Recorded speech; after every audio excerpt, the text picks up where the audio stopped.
The Spike and Jones podcast is graciously sponsored by Justin Richards, founder and principal at Team Richards Realty Group in Bellevue, Washington. When the average agent you meet on the street sells fewer than 4 homes a year, experience matters.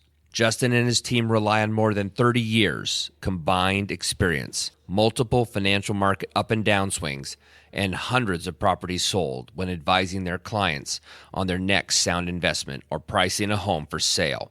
Their goal is always very simple: achieve the best home price results in a time frame that suits your needs, all with the least amount of stress to you as a buyer or seller. For more information, visit teamrichardsrealty.com. That's TEAMRICHARDSREALTY.com or call Justin Richards at 425-765-8088. And now, on with the podcast. Ladies and gentlemen, this is Spike and Jones.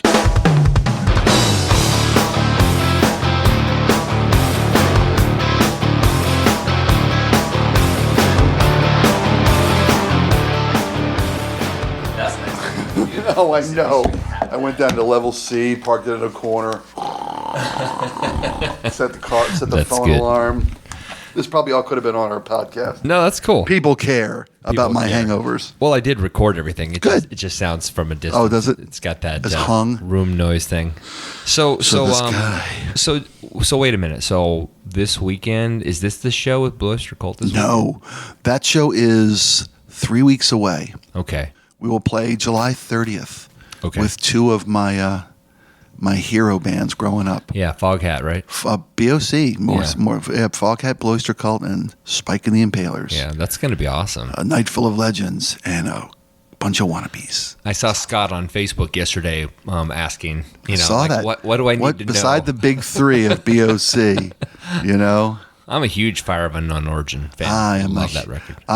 First band I ever paid to see in concert was Blue Oyster Cult. Really? And the opening act was Foghat. And now they're both on this. I'm opening for both these bands in one night. Yeah, that's pretty cool. It's pretty time machine for my young ass. I'm gonna be like Chris Farley. Time machine. I'm gonna be like Chris Farley on Saturday Night Live. You remember that time? Yeah. And you guys had the big Godzilla head. That was so cool. So I got the band to agree to autograph some cowbells that we're going to give away on air. Nice. And Good. Ride that wave a little longer. I asked if we could get a finalist on stage to use the space and play cowbell on "Don't Fear the Reaper" with Blue Oyster Cult. Oh man. They said no. They've said no 3 times already. I have a rule. I make people say no 7 times. I thought you were going to say 3. No, 7. When my dad was selling cars, when my dad was still in the car business, and I, had finished up 6 years of college without any kind of graduation, and the old man said it's time to get in the family business, and I started selling cars. He said, go work with somebody else for 6 months, learn your shit, make your mistakes, then come here. Come work for me then. I spend too much to get people in here to look at cars for have you learn Right. at our expense. His thing was you have to make people say no 7 times. You have to, have different no's. It can't be the same question. That doesn't count. Right. You have to make them 7 objections. They'll run out of objections. If you find 7 different ways to ask them, you'll get it.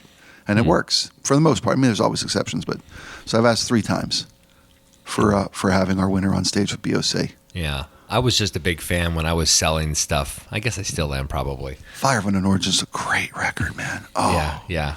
No, I'm a big fan of asking until like they just say yes. Jesus, stop Yeah, asking. exactly. I know. Yeah, there's that. And and our bass player and our drummer Lynn and Jeff toured with Paul Rodgers for a long time, and they toured with both these bands for extensive tours. Right. So these guys all know Jeff and Lynn, and that's I'm hoping is my ace in the hole. Yeah. This isn't some schlick Get you fest. in. We're gonna say, look, we're gonna treat it with respect.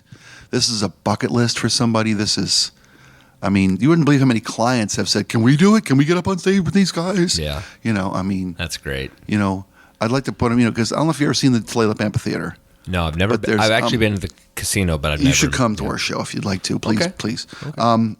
So as you look at the stage, there's kind of a little alcove wing on either side. Okay. One of them is for the on-stage sound mixing. The other one is for like guitar techs and whatnot. In past shows up there, we have put bagpipers over there. We've put choirs over there on the wing under a little, like a little 10 by 10 tent on the side of the stage. That's where I want to put the cowbell.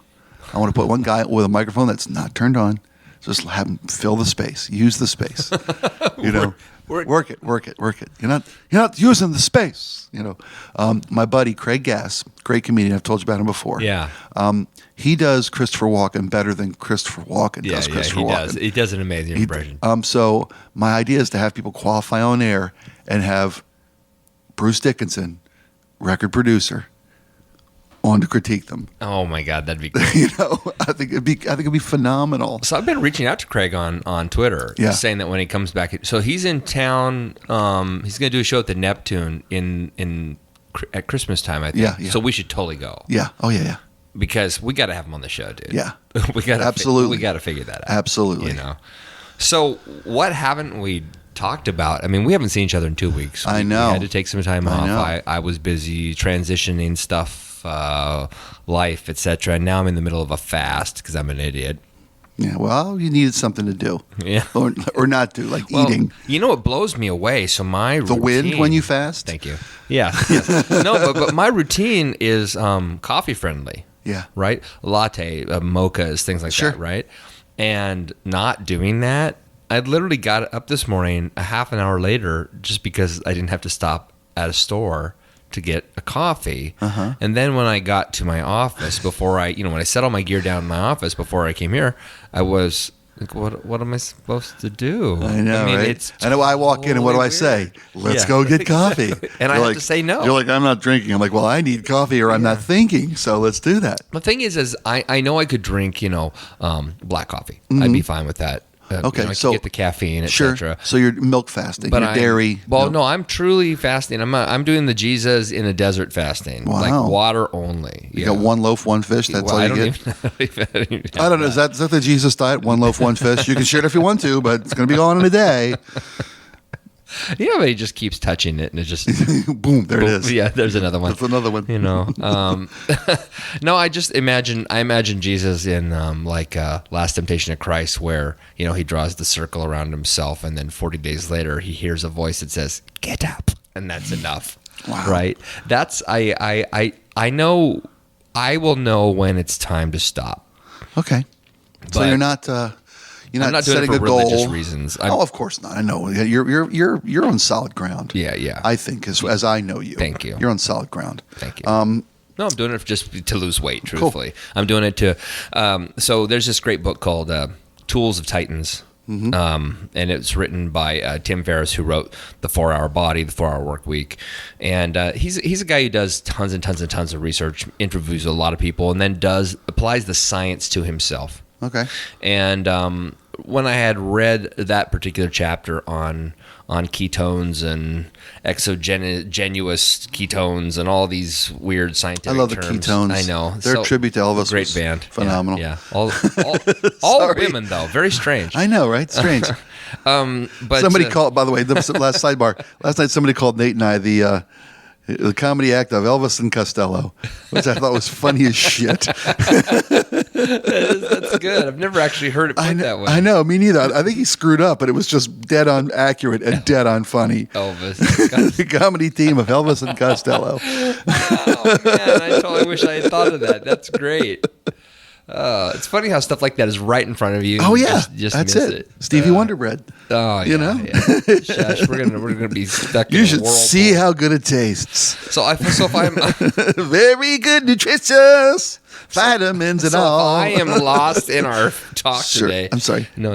So if I'm lost in our talk today, I apologize because Not at truthfully, all. I feel like I am like I just woke up. Cool. Like I have to rub the sleep out of my eyes. Still, and it's been 5-6 hours since you've been awake. Yeah, I mean, I'm just saying that when I do this, I have it's not lack of energy. I have energy. I'm good. I can go run even right now, but I feel cloudy.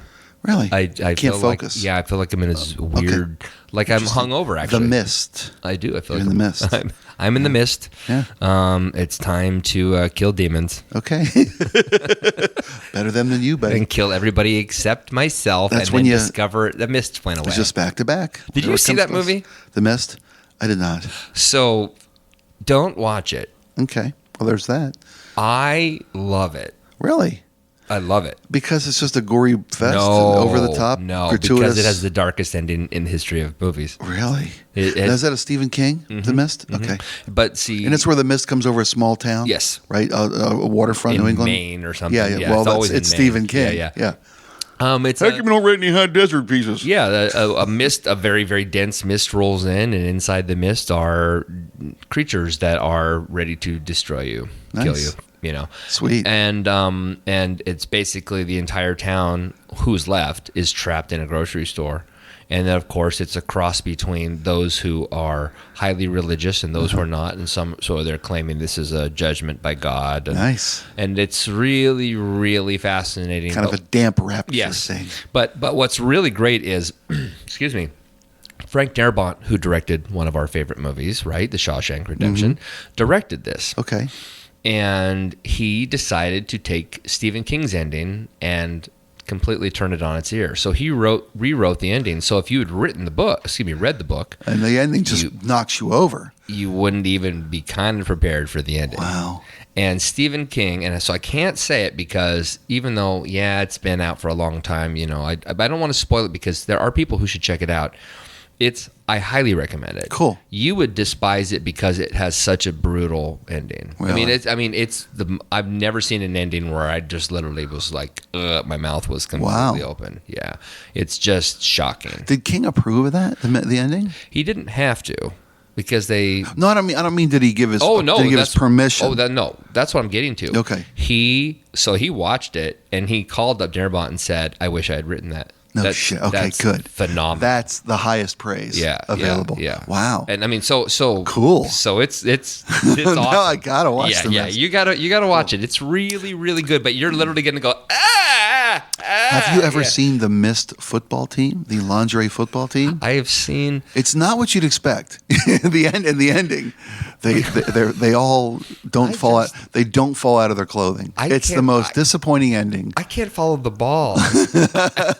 I'm so busy looking at the boobs. There's so much bouncing. There's so much. There's such a tight fitting. Well, the deal Offense. is the ladies all, and God love them.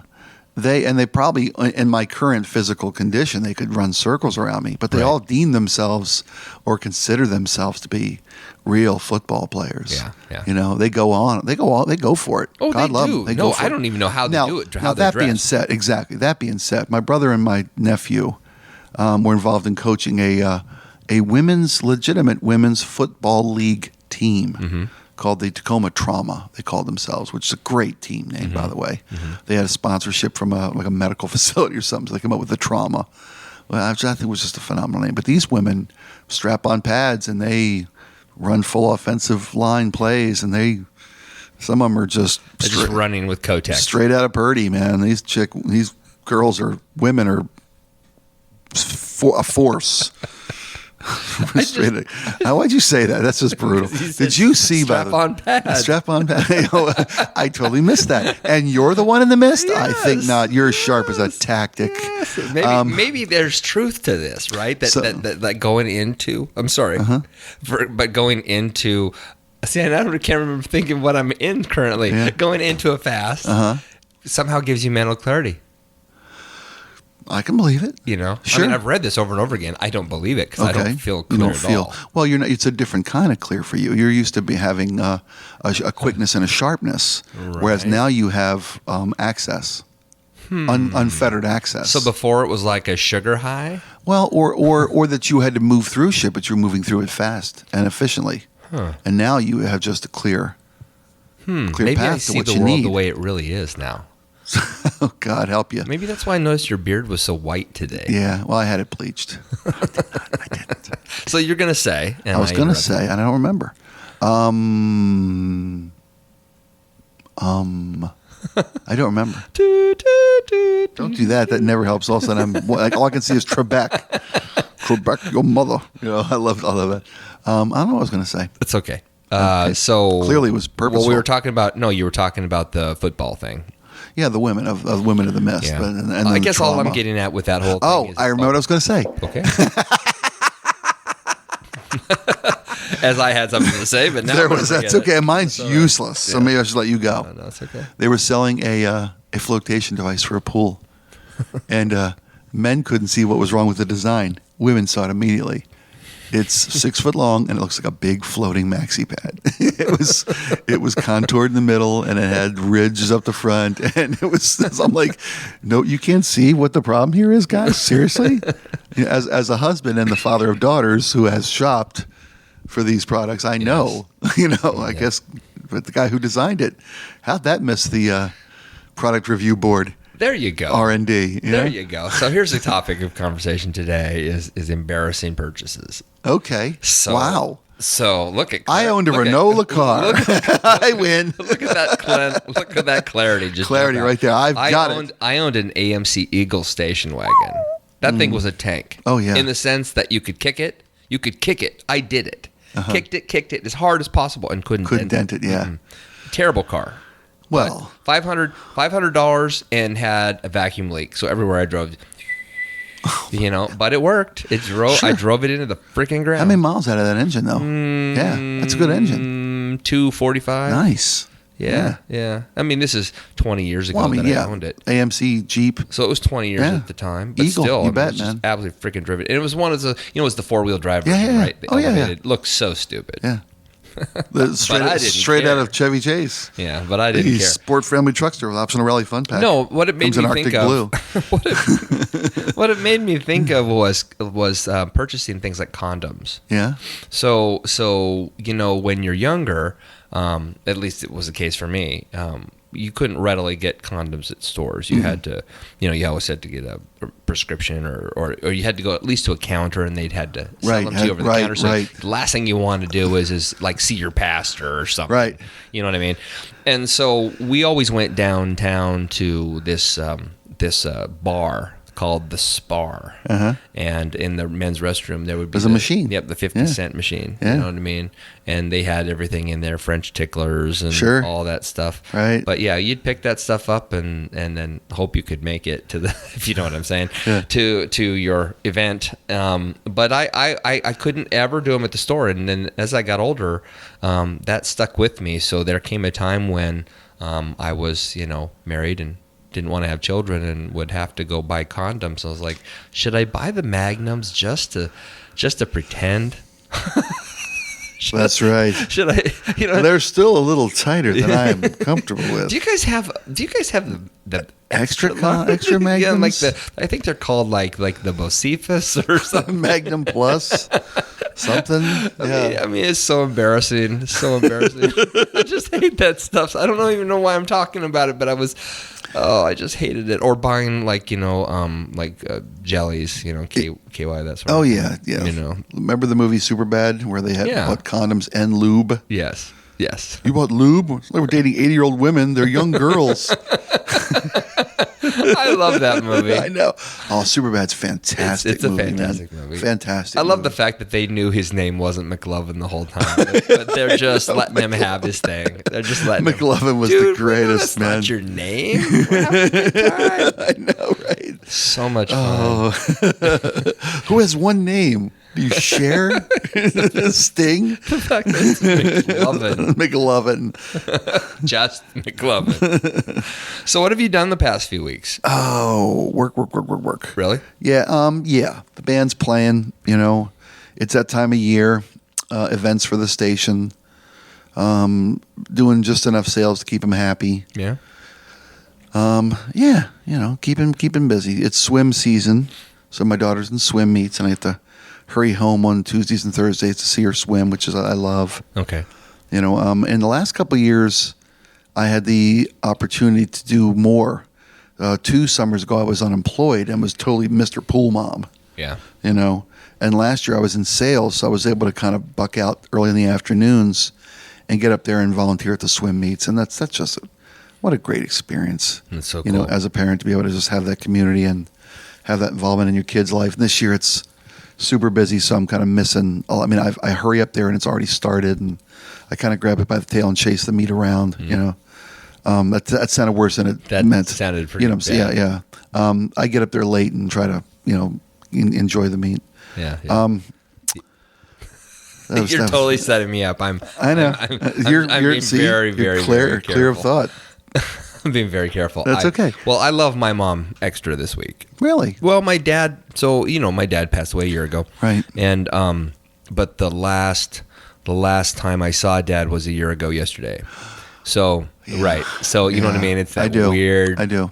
It's that weird thing, I realized, wow, I said goodbye. And even though he was still alive for almost another month, that was it. And so my last memory of walking out and seeing him in the chair, which I've shared with you, is there. It's completely burned in, Yeah. So for some reason, even though I know, my mom isn't necessarily thinking of things like that, life has transitioned for her. She's sold my dad's the 65 T-Bird sold, I guess, yesterday. Wow. So yeah, I mean, so all the things that in a sense are the possessions, which she didn't care for, and in some ways my dad didn't need or care for.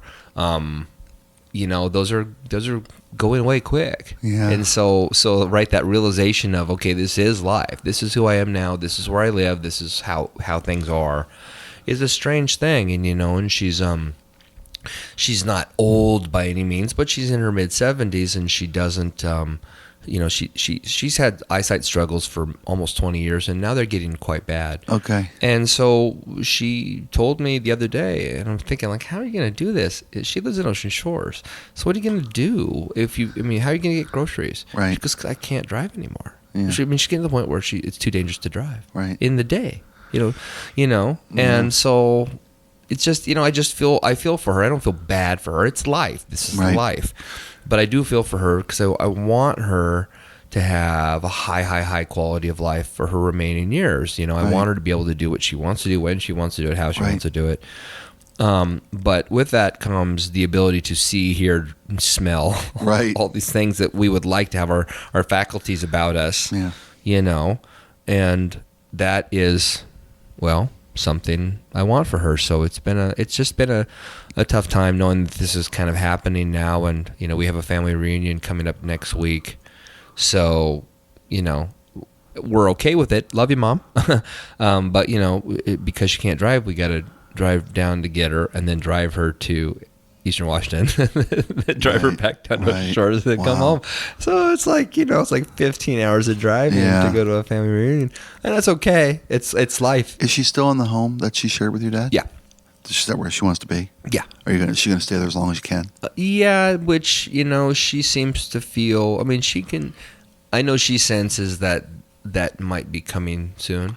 It's because she's going to need people. She's going to need help. That's my point was. Is it better to? I would think, have somebody move in and help her. Well, as opposed to moving her someplace she's not home.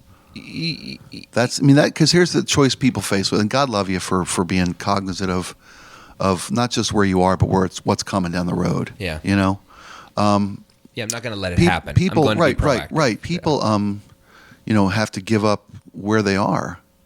And move into an assisted living place, and at that point you're rolling the dice, hoping you found somewhere that's caring, let alone trustworthy. Yeah, that's the thing. Let alone just enjoyable. And then there's the quality of life. So what it seems to me, and I don't know what the cost realities are of the two options, but to just find somebody that you trust, and that has a good heart. And have them just be a roommate, not even a caregiver, a roommate. Yeah. A housemate. Yeah, I don't know. I understand that, and I agree with that. I don't know if she'd want that. Well, but get faced with the option of leaving her home. Well, granted. There's. Yeah. We have talked about, how things could look if that inevitability becomes inevitable, if you right. will. And it wouldn't have to be somebody on a full-time basis, a couple days a week, every other day, whatever it might be to make it feasible. Yeah. And if she knows where everything is in the house, yeah, God love her, she'd probably figure everything out, except for driving the damn car, just fine. It's true. It's true. Yeah. You know, my wife and I have talked about, you know, we're in the process of moving right now, and we're probably going to wait another year before we actually buy something, and that's also because who knows? I mean, if we'll even live in the area. I mean, it's just who knows? Life changes, right? So if that's the case, well then, you know, and granted, this is if my mom is listening to this, it's news to her too. But you know, we thought, hey, you know, if things are really sort of degenerating for her and it's difficult, then you know, we would make sure we purchase a place that she could, you know, have a mother-in-law or something, right? She's on property, but she's not in the house, and she doesn't want that, and we don't want that, right? And granted, if we had to do that, we'll do that, and we'll all understand that. But you know, I watched my parents do that with my grandmother. They moved across the street from her at first, and then took care of her, and then eventually moved in with her. Okay. Until she, you know, went into a home, and then she died. Right. And it was tremendously frustrating on so many levels for them. I felt, that I was for them, let alone how intense it was for them watching it. I could see it, you know, and you could, you know, my dad and my grandmother just were not nice to each other. They were not nice to each other. Yeah, they combative. They were just really, really difficult with each other, and so, I saw it. I watched it. So it wasn't like a story somebody told me, like, no, I watched them do it. And so, you know, again, human nature, I guess, is just difficult to split your space. You know, you're grown up. I don't want to go back home. For God's sake, I love my mom, but I don't want to live with my mom. You know, that's so hard. No. So anyway, I get off this subject, but well, it's funny. You said something that made me think of something we've never talked about, and that's, for me, it's something I've kind of, a realization I've had, a self-awareness moment I've had, is that I really am afraid of change. Really afraid of change. You probably see that in me from a distance. Yeah. But I never really came to an awareness of that. Yeah, it's a guarantee in life too. What is death, taxes, change? And change. I hear you. It's coming no matter what. Yeah. But I thought about it today. I think I own everything I've ever purchased. I still think I have it stashed away somewhere. And why is that? My wife's like that too. Why is that though? Why am I afraid to get rid of anything? Well, it's like I'm thinking I'm going to need it. Well, it's not even sentimentality. I've got a storage unit full of shit I don't touch, that I'm paying to not touch and not look at, because I don't want to just give it away or throw it away. Or we don't have to give it away. Well, you give it away. Just give it away to somebody that you love and cherish, that you know will love and cherish it. Because I think that's what it is. It's valuable to you in the sense of it's, you know, again, sentimental to you, right? And you care about it, and you don't want to just release it to anybody. Right, it's kind of the idea of you know, you own your home, right? Right. If and I doubt this will happen, but if you and your wife decide to move and say to, I don't know, Renton, let's just pick, it doesn't matter, right? And then one day, 5 years from now, you drive through the old neighborhood, you're going to look at that home with a level of fondness because you have so many years, so many memories there, raising children, etc. But you're also going to take it personally when you see that they just boxed in that window and fence the yard and cut that tree down. You're going to take it personally. Yeah. Because that's yours. Yeah. I went by the house I grew up in and saw the change made to it, and I took it personally. Yeah, yeah. And that's human nature. I think you just have you admit you have an exaggerated version of it, but you do. You know, a lot of people, it's not necessarily being a pack rat. You just like your stuff. You're a stuff guy. I have 1,000 shirts I have never. That's what I'm saying. You're a stuff guy. Have worn 1,000. I'm not talking about t-shirts. I mean, dress shirts. Yeah. You know, flannel shirts, whatnots. Yeah, you talked about your guitars. You know, I got all this shit I never use, touch. And this could benefit people. I'm thinking of having just a garage sale that's free. Huh. Just come take my shit. How about letting me come over? Sure. Seriously, it's like, folks, I'm going to put all my shit out one afternoon and say, make me an offer. We'll do a podcast. I don't care what it is. Make me an offer. A podcast from your front yard. Yeah. Be great. Give away my shit. Free shit this way. A lifetime's worth of shit. Free. free to good home. Wow. I'll judge who you are and tell you if you can have it for free or if you're going to need to pay me for that. Wow. Would love to do that. That's so judgmental. I know, right?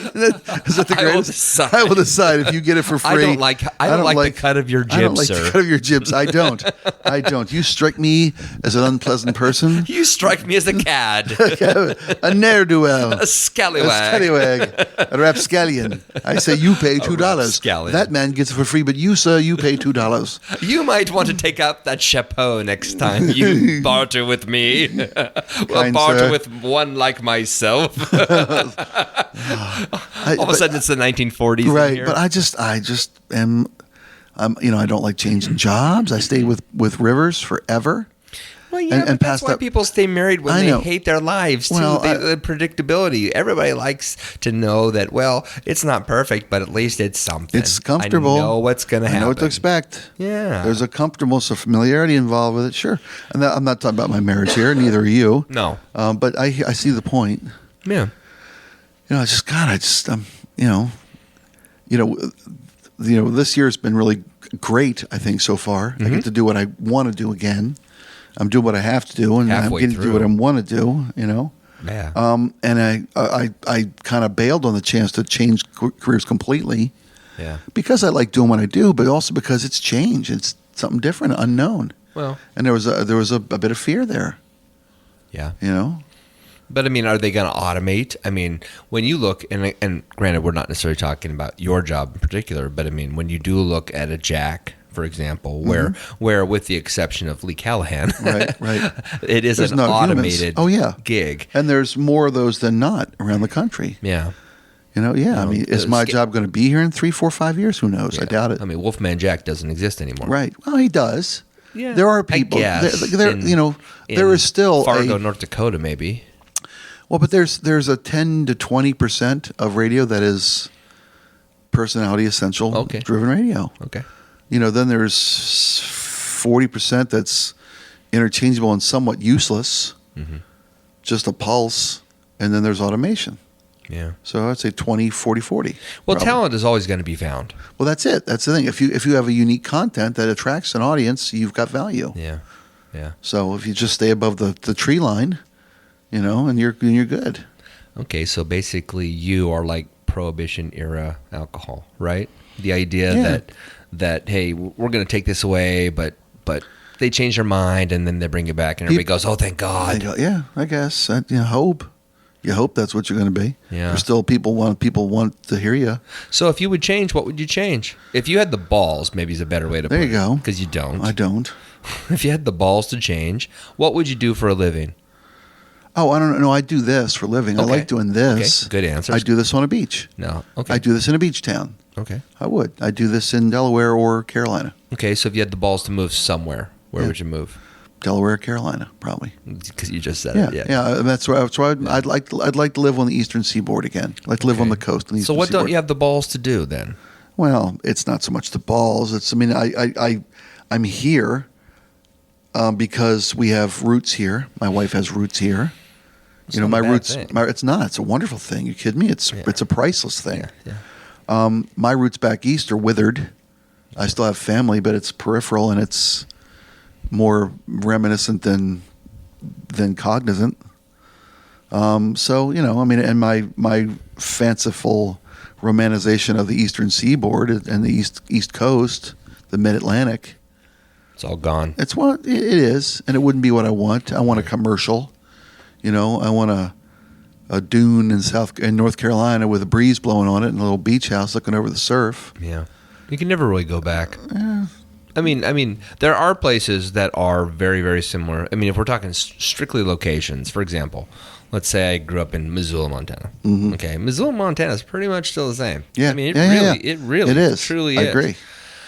So they do exist, but when you go back to a place like that, what you're missing is the feeling you had when you were 12. Sure. Right? When everything was new and fresh and it actually involved Shelley Howell, the cute 7th grader. Right. Right? Where there was all these little things that added into your experience. It wasn't just where.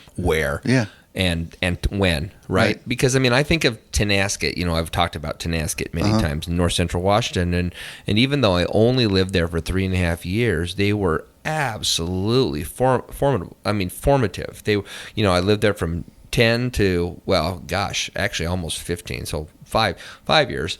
But I lived in that area during puberty, right? Yeah. And so everything changed for me then, right? My voice got slightly lower because, I mean, hey, my name's Rob. But my voice went down a little bit, I mean, I grew hair, what I mean? Sure. No, I hear you. You gained your first independence. Exactly. You gained your first self-control as far as making choices. Right. And those are important times. And that's kind of where I was at the beach. Yeah. That's my same era. Yeah. That's why I romanticize and harken back to those days. Yeah. And if I went to Ocean City, Maryland today, I haven't been there. It's like a ghost town, dude. Well, no, Ocean City. No, it's like a freaking modern city is the problem. It's just overwrought. Oh, really? Oh, yeah. So I've never been there. It's not. I thought it was all decrepit. Oh, God, no. It's condos and shopping malls. Oh, it's been gentrified. Oh, it's just overrun. Yeah. It's just, it's a bigger population trying to escape it to the city to there. Oh, okay. I mean, to find the beach towns I grew up, or the beach town I grew up in, you'd have to go further south, or you'd have to go, more remote, not away from a major touristy destination like that. Chicoteague, Virginia. Chicoteague, yeah, you bet, man. Aztec, Chicoteague. I could buy a little place in Aztec, Chicoteague. It's you bet. Beautiful down there. Wacomico, hon. Yeah. Yeah, Wacomico County, you bet. Yeah. Dorchester. Oh, yeah. So there. Worcester. There you go. Worcester County. Worcester. Not Worcester, Maine. Worcester County. Yeah. Worcester County. It's not Worcester. It's Worcester. But I always wondered what the difference is, and I think it's the H. So like if it's Dorcester, it'd be Dorchester. But if it's Dorch, it's Dorchester. Dorchester. But right. That is so weird. Yeah. Dorchester. Worcester. Right. Worcester, Mass. Worcestershire. Right. Worcester. Worcestershire. Worcestershire County. People are literally listening to this going, what the stop. fuck? I know you guys are thinking you must be pretty pleased with yourself. Are you both fasting? No, we're not. I'm just I'm having that moment where I'm kind of pining. Yeah. I'm kind of burning because I haven't been away all year. I haven't had a break. We had 3 days off in a row for the break, and then supposed to be 4, but I worked on 4th of July. Oh. So I had 3 days we didn't have to do anything, and I just literally, oh, thank God. I just collapsed for the first 2 days. Yeah. Really? I'd be like, I'd sleep until maybe 8, and then I'd be stressed that I'm not doing something. I didn't sleep much. I mean, I woke up on time, and I just kind of lounged, man. I watched TV that I've been recording. I'm hoping to catch up on. I rewatched, 4 or 5 lacrosse games that I had recorded and seen before. Melissa came out one morning, and it was like Sunday morning at like 11 or whatever, and I'm watching a Maryland lacrosse game from the postseason. She's like, oh, I hope they win. I'm like, yep, they're already up 9-2 in this one, and they did go on to win 17-8. But yeah, I think they're going to be okay on this one. And I just like watching it, even though it's funny. I've watched it so many times. I know what the commentator's going to say. It's like that scene in Groundhog Day where he's Lake Titicaca. What is the Yangtze River? And then he goes, yeah, what is he? Just he turns around and he says it right before. Right, yeah. But I recognize that. I remember the commentators' different opinions and factoids of the game as they're going on. I'm like, he's about to say this. Okay, great. But I guess I'm just, we're getting ready to go on our first family vacation in a long time. Oh yeah. Yeah. Where are you going? Going to Hawaii, the Big Island. Remember I told you about that? Yeah, the first week of August. That's cool. No, that's fine. That's fine. Dude. I know where you're going. I know where you're going. But so I'm looking forward to that.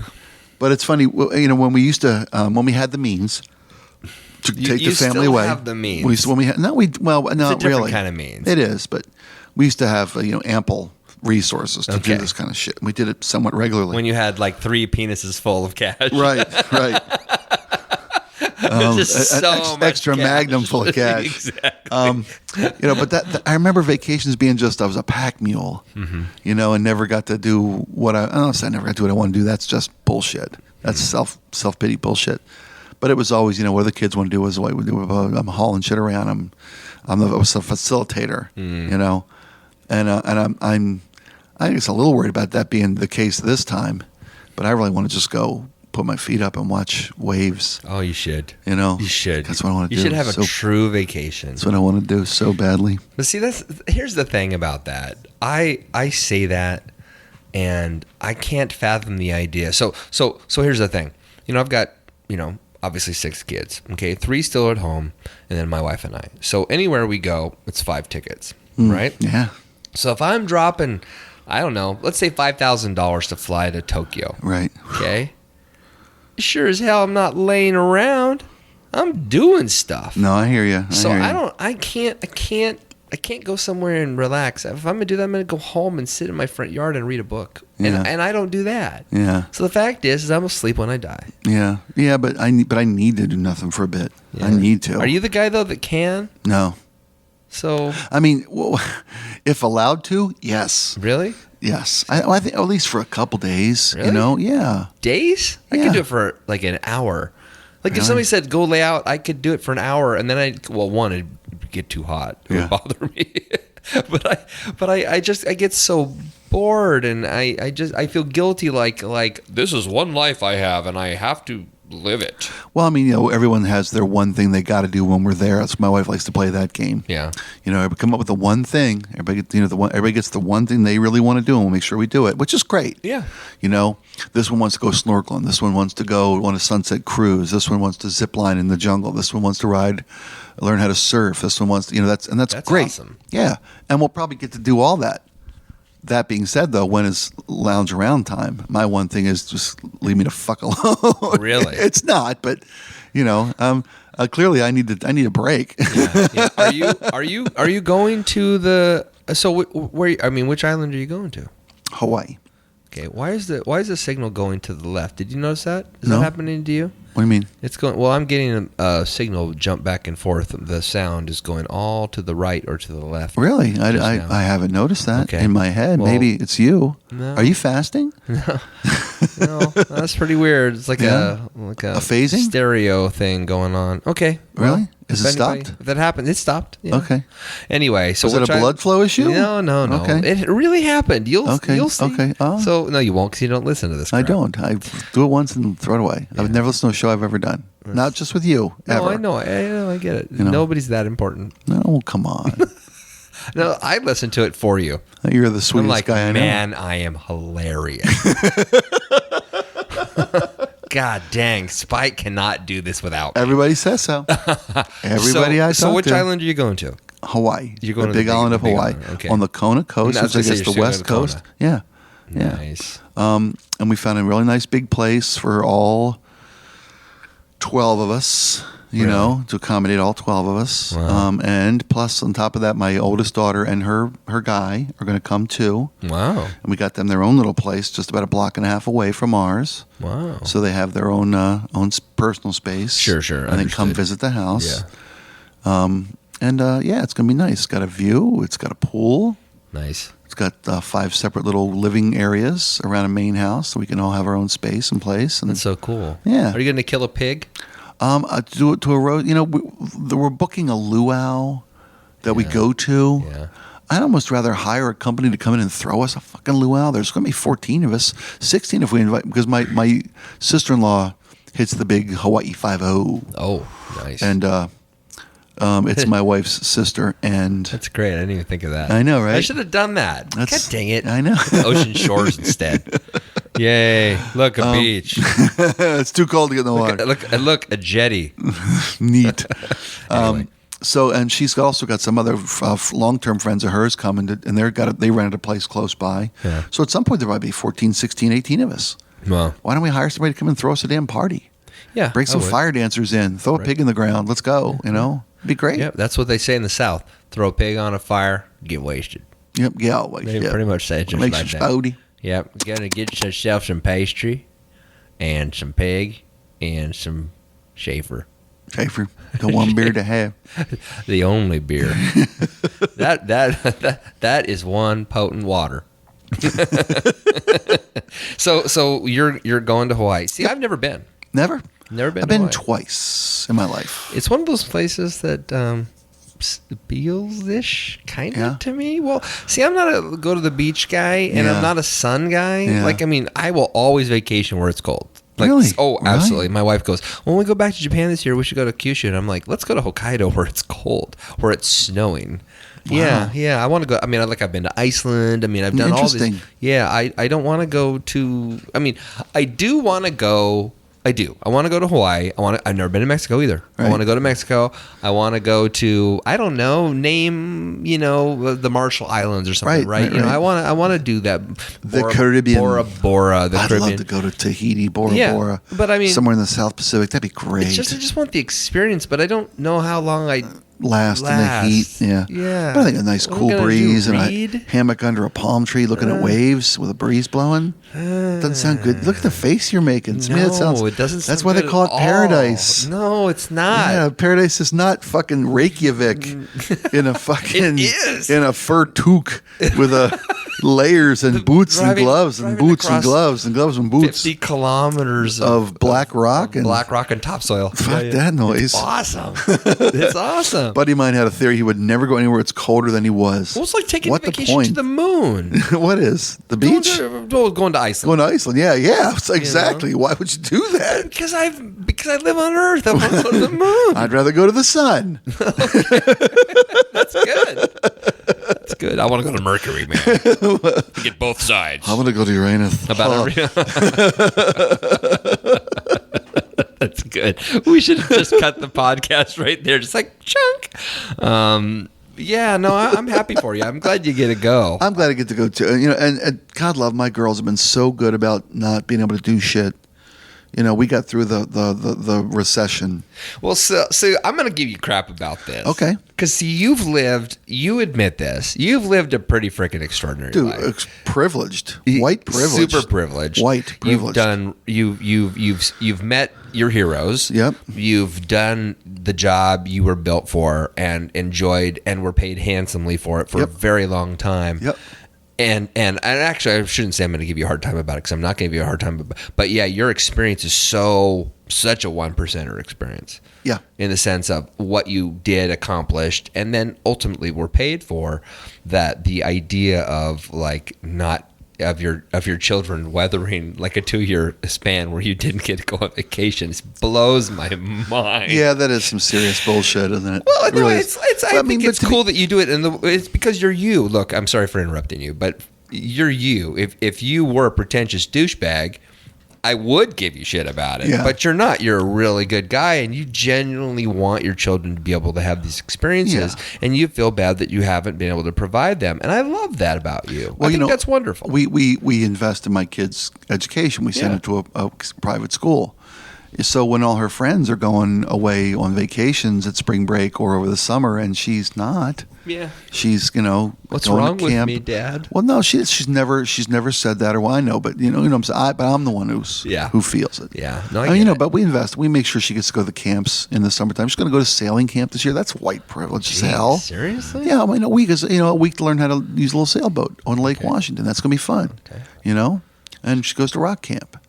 What's rock camp? What's rock camp? Are you? I don't know I what that haven't is. told you about this. Is this a hard rock thing or is this a climbing thing? No, this is the coolest thing I've ever seen in my life, and I'm not kidding. Darby's been doing this for, I want to say 5 years, maybe 4 years.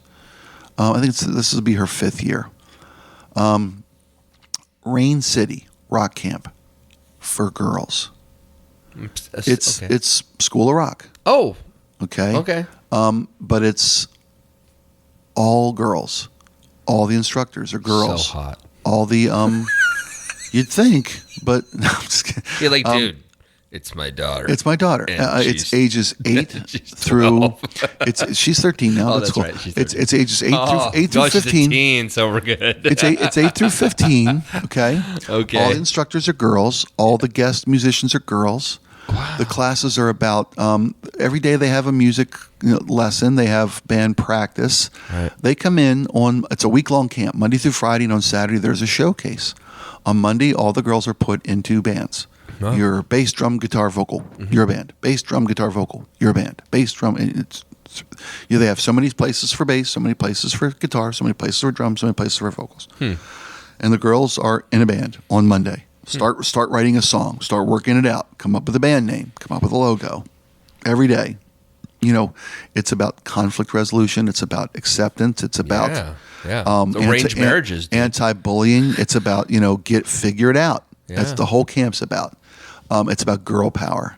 It's about you rock. I don't care how good or bad you are. You rock. Wow. And then on Saturday, from the little ones first through the bigger girls, and age-wise, every band gets up and plays their song at a showcase at the Crocodile Cafe on Saturday for a packed house of friends and family. Yeah, sure. And every band gets up there with their little ding, ding, ding, ding, bing, ding, ding, bung, bung, bung, and they sing their little songs. And as they get bigger, they get a little more accomplished, more polished. And they're all better than the Shaggs. It's just the worst band in history. They send you this note when your girl signs up for camp. That's an apology note from the camp directors. So if you want to apologize in advance because you send us this well-behaved, well-mannered little girl you've raised, and we were going to send you back an anarchist who wants things her way and who's going to speak up for what's important to her. So we apologize ahead of time, but we're not going to send you the same girl you sent us. Wow. It's freaking cool. Huh. It is so cool. Where do they do it? The campus up on Green Lake at a little school up there, a little private school that they rent out for the summer, and a month for the summer. There are 2 sessions, and it's beyond freaking cool, man. Wow. The girls are, we don't care if your hair's blue, green, pink. We don't care what pronoun you prefer. We don't care. Really? Yeah. Just you rock. That's all it's about. You rock. Wow. On Monday they meet their band. They start writing a song, start generating a band name. By Tuesday, Wednesday, they got their band name. They got their song. They're hammering out their song. They make a logo for their band. On Thursday, they print T-shirts. Band shirts, make their own merch. Yeah. It's cool, man. It's like an episode of South Park. You just got to do it really fast. It's really cool, man. Really cool. So she's doing that again this year, which I love. What does she play? Guitar and sing. Wow. Yeah. Wow. So, but the kids who show up have to be able to play an instrument. Nope. No? Nope. You could have never touched an instrument before. It will not matter. You will deal with this. They will get you through it, and you will be supported, and you rock. Wow. You rock, man. Wow. And as if the girls up on stage and they throw a clam, the whole place then start. You rock. They you rock, should have Kathleen and Hanna. Some of the hardcore girl band singers. They do. They come. Really? There's a different guest musician every day. Gives a little performance, a little lecture, a little life story. Wow. Always women. Wow. It's beyond freaking cool. Well, that's cool. Yeah. It's interesting. I went to high school with Tobe Vail. I don't know if you know who that is, but Tobe Vail is the girl that Kurt Cobain wrote all the songs about. Really? Yeah. Wow. So I didn't go. Wasn't Courtney? No. No. Sorry. A little. Couldn't resist. Yeah. No. So I went to school at Capitol High School in Olympia, and the Riot Girl whole thing came out of Olympia. Okay. And Tobe actually started it. She started a fanzine, basically a girl power fanzine. She was a freshman when I was a senior. Nice. I don't really remember her outside of, I've looked at her photo in the yearbook and said, I remember seeing her walk around school and being kind of this fierce punk kid. You know what I mean? Right. But the reason I don't remember her, I actually communicated with her a number of years ago now. And she said, Rob, the reason you don't remember me is because I was never at school. She goes, I skipped. I was doing music stuff. I was doing all the stuff, I wanted to do, and I didn't give a crap what culture society told me I was going to do. And of course, she's that person. Yeah. But she and Kathleen Hanna started Bikini Kill. So that's where that all started. Nice. And that's where that whole Riot Girl thing came from. Well, Kurt Cobain fell in love with her, and so songs like, I don't think About a Girl is about her, but I do know that Smells Like Teen Spirit is about Tobe Vail. And that's interesting to me that I went to school with the girl the song's about. That's cool. So anyway, for what it's worth. Yeah. Wow. Okay. So that's why I felt when I say my girls have weathered the storm of, there were nights I woke up not wondering if I was going to keep my house. yeah. When Bob retired and everything went sideways and I didn't have a home anywhere in town to do what I wanted to do, and I was afraid to move. Yeah. I was afraid to change careers, getting back to being a fear of change, I decided to just kind of dog it and just insist and keep coming in here and asking for a job and You know, well, what if you let me do this? What if you let me do that? What if you let me say, and con them into let me sell? Yeah. You know? It's interesting that you mentioned this because when I was waiting for you to show up this morning, I was talking to Veronica. And she said, I remember when Spike used to come in here, came in shorts, and he'd come in and talk to people. And, and then one day he comes in a suit. And we actually talked about this. Yeah, this they morning. gave me a job. She goes, "What are you doing here? Why are you all dressed up?" He goes, "Well, I'm actually working here." Yeah, they bought it. Yeah, they're idiots. They bought it. I mean, so but there were times, I mean, we were going through, a bankruptcy. We were fighting off a foreclosure. We were really? Yeah. Wow. Because we like you said, I did what I wanted to do. Large. We lived well beyond our means. But and I'll tell you something, I'll justify that too, if I may. I had 2 bouts with cancer. Yeah. One serious, one semi-serious. For each ball. Well, no, I had skin cancer where they took a lemon out of my back. Wow. And I had, they took, they found something they didn't like and they took all the surrounding tissue. Right. To be safe. When I say they took a lemon, they went, I'll show you the scar on my back. Okay. And I lost a testicle to testicular cancer. Yeah. So, I mean, you're definitely prone. I lucked out, I really, they found it early and lucked out. My wife had heart failure, had heart disease. I didn't know that. You didn't know that? No. I knew you guys went through a real tough time, but when Darby was born, Melissa had heart disease. That's right. I do remember this. Yeah. But I don't remember it I guess I just didn't hear it that way. Yeah. It didn't register. Yeah, they told me 3 days after baby was born that Melissa might need a heart transplant. Wow. Yeah. So, I mean, there's a sense when those kind of moments happen to your family, you say, fuck it. I'm living now. Yeah. We're going to do things we want to do. We're going to enjoy what we have. We're going to indulge ourselves. Yeah. And I don't know if that's self-defense psychologically or if it's just, you don't know how much time you got at that point. So you don't save, you don't wait. Yeah. So when I say we were doing more than we were living large, we were. So when everything stopped and we had this big house that at one time, I had 5 people living in, now 3 people lived in. And it was the bottom of the market. I couldn't sell it. Yeah. I'd take a bath and lose everything we'd invested. Boy, people did though, man. I know they did. And I didn't want to do that. Plus, I fear change. I didn't want to pack. I didn't want to move. I didn't want to go through my shit. Yeah. The girls were going through enough.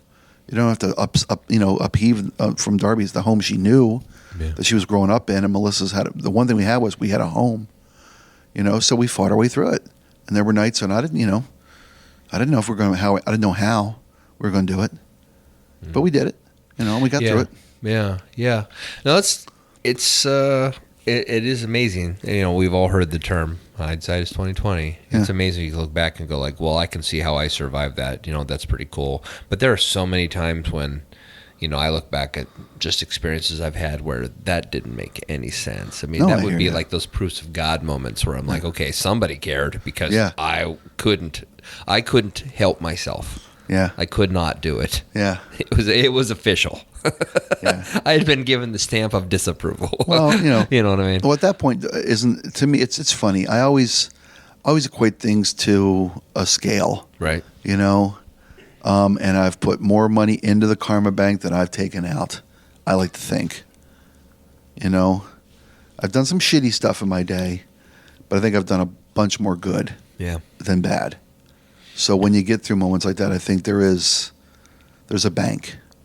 Yeah, I don't know about the bank in the sense of like the trade of good for bad or bad for good, but I do know this, that the experiences that I've had that are profoundly good, that things have affected me, that I felt like when I needed them the most, they showed up, were because of relationships that I'd created over the years where I had loved on somebody, but I hadn't loved on them because I was hoping to get something. And when I say it's an equation or a scale, right? I'm not saying like I've done some shitty stuff, but I've done some more shit. I can do more shitty stuff. It's got a lot more good stuff in the bank. Right. But I think but I know when you can't figure out how you got through that. Yeah. I think it's cumulative. Yeah. Yeah. Your body of work is cumulative. Yeah. I mean, I think it's really just what's sincere and what's not, right? Like, I mean, you and I have a relationship because we actually genuinely like each other. Yeah. And we know we're sincere with each other. Even if we disagree on things, we know that there's love behind it. Yeah.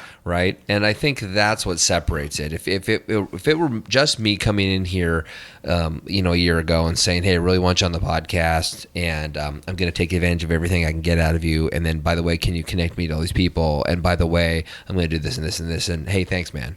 And it's just kind of done. Yeah. You might have actually enjoyed the initial interview, but that feeling you would have had after would have been a little sullied, right? You would have been like, I don't know. And there never would be a relationship. It'd just be an acquaintance because we just spent a little bit of time together, but never went deeper. Right. Because we have what we have now, that inevitably when life is unfair, one of us can protect the other. Yeah. Because we care for each other. We've invested. Right. In each other. And I think that is, to me, that's how I define your karma thing. Okay. I get that. Meaning that, because really when I get down to it, I feel that life is really pretty much just about people. I mean, if I'm by myself, there's no life. There's no life. I mean, yes, I'm alive, and yes, there's a bear across the street, and it can eat me tonight if it chooses to. But it's the interplay that gives me joy. Okay. Right? Meeting with you, seeing Veronica, seeing my buddies in Bellevue, whatever. Right. It's that gives me joy. That speaks in. It gives me something to talk about today. It gives me an experience. Right? Movies, they're all people. Right. It's all people. It's the who, not the what. Right. Yeah. It's just friggin' people. Cool. So hey, I have a little silly story to end this with. Okay. So, about a week ago, I was getting ready to go to bed, and it was pretty late. It's pretty, midnight-ish. So I live out in the woods, and we have 2 garbage cans about, I don't know, outside of my window, maybe 15 feet away, not that far away. Okay. 2 years ago, we had a bear issue. Never an issue. A big deal outside of the fact that when I opened up the window, the bear was literally as close as you and I are, which about 4 feet apart. And I was standing that close to a bear, which scared the bejesus out of me. 4 in the morning. And that was the last time that happened. Anyway, it doesn't matter. I brought all the cans inside the garage and just dealt with a smelly garage all winter, right? Which totally sucked. So, cue to a year ago, I put them back out, and we never had another animal issue. And so I was like, okay, cool. The bear died or something. It went away. It went away. So last week, in the middle of the night, I hear this ka-dunk sound, and I'm like, oh, man, the bears are back. Yeah. You know what I mean? And so I kind of slid the window open, and I stuck my head out, went boo really quick, and then closed it, right? Like if it was going to attack me or something. I just wanted to scare it away. But there's nothing there. And I'm like, okay. And then I heard, about 10 minutes later, I heard a shuffle, shuffle, shuffle. And then the sound of like garbage bag being kind of pulled out. And I was like, oh, man. So when I get up in the morning, I'm going to have a garbage mess. Right. So I'm like, fine. Screw it. I don't care. Go back to bed. Lay back down. About 10 minutes later, hear the sound again. I'm like, what the heck is that? And then, so I did the thing out of boo again. It's nothing there. Okay. So anyway, got up in the morning, opened up the garage door, no mess. And I'm like, wait a minute here. Right. What's going on? And I see the can. It's laying on its side, and there's no garbage in it. There's none. Zero. And there's no trail. There's nothing. Okay. And so I said to my wife, I said, hey, so was there garbage in the garbage can? She goes, yeah, there's 3 bags in there. I go, so where, do you know where they are? She goes, no, because they're in the can. I go, no, last night some animal tipped over and they're not there. She says, well, that's weird. She goes, maybe it was Neil, who was our next door neighbor, who was taking our garbage for us to the dump. And maybe he had taken it out. And so in other words, there was nothing to steal for these animals. So that night I go out and talk to Neil, and he goes, no, I didn't take your garbage. And he goes, but this is interesting, Rob. He goes, last night I heard this weird thump sound. And so I got out on my porch and I look and I see this animal going across the back, the area between our yards. So we have a 3-acre sort of shared area. And he said, it's a cougar, And so I'm like, oh, that's kind of scary, right? Yeah. And I go, but that's weird, but there's no garbage. He goes, well, that's strange. So, and cougars don't take your garbage. I mean, Right. it's just so weird. So anyway, to end this story, boring story, he said, well, I heard the animal going through the woods back over there. That's actually what I noticed. And so when I came back out and I looked and I saw this animal kind of over by here. So anyway, I go walking into the woods. I don't know why I did this because, there are animals that can kill you. Mm-hmm. And I find a den with 3 garbage bags in it. So this cougar-ish animal, we think it's a cougar, went and pilfered 1 bag at a time, like carry it out in its mouth and go out into the woods and then plant it and then come back and get the next one and do it again. And there's like a trail where it had sort of like, pushed its way through brambles and stuff. And so, like, I don't want to clean it up because I don't want to get killed. Yeah. But the hardest part about this whole thing is it's about, I don't know, 100 yards from my house. So it makes me think, I mean, I don't even want my kids going out in the yard anymore. Is it still there? Yes. No. And I mean, it's probably always been there, but it's just the psychological fact that this, and then a couple days ago, he was gone on vacation for 4th of July.